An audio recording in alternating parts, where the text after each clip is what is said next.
শীতের সকালে টিনের ঘরে যারা কোনোদিন থেকেছেন, এখানে তো শীত নাই, মালয়েশিয়াতে সারা বছর গরম। শীতের সিজনের কথা মনে আছে তো আপনাদের? না মালয়েশিয়া থাইকা সব ভুলে গেছে? শীতকাল শীতকাল মনে আছে? হ্যাঁ, শীতের সকালে টিনের ঘরে যদি কখনো থাকেন, দেখবেন যে যে টিনের ঘরে ছিদ্র থাকে, ওই ছিদ্র দিয়ে সূর্যের আলো ঢোকে, রশ্মি। মনে পড়ছে? শীতের সকাল, টিনের ছিদ্র দিয়ে দেখবেন চিকন একটা সূর্যের রশ্মি ঢুকছে। ওটার কাছে গেলে দেখা যায় সামান্য ধুলাবালি, কেমন যেন ডাস্ট উড়ে এটার মধ্যে। অন্যদিকে কিন্তু দেখা যায় না, এদিকে নাই, কিন্তু ওই ছিদ্রটার কাছে গেলে দেখা যায় আলো যেদিক থেকে পড়ছে নিচ পর্যন্ত পুরোটার মধ্যে ধুলিকণা। আসলে ধুলিকণা কি শুধু এদিকেই না, পুরা ঘরেই আছে। ওইদিকে আলো পড়ছে, ওইটা দেখা যায়।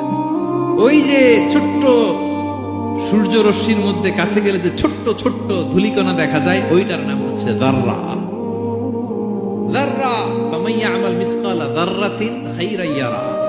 এই ধুলিকণার ডাস্টের যাররা পরিমাণ ভালো করলে সেটাও দেখতে পাবো, আবার যাররা পরিমাণ খারাপ করলে সেদিন কিয়ামতের ময়দানে মিজানের পাল্লায় সেটাও দেখতে পাবো।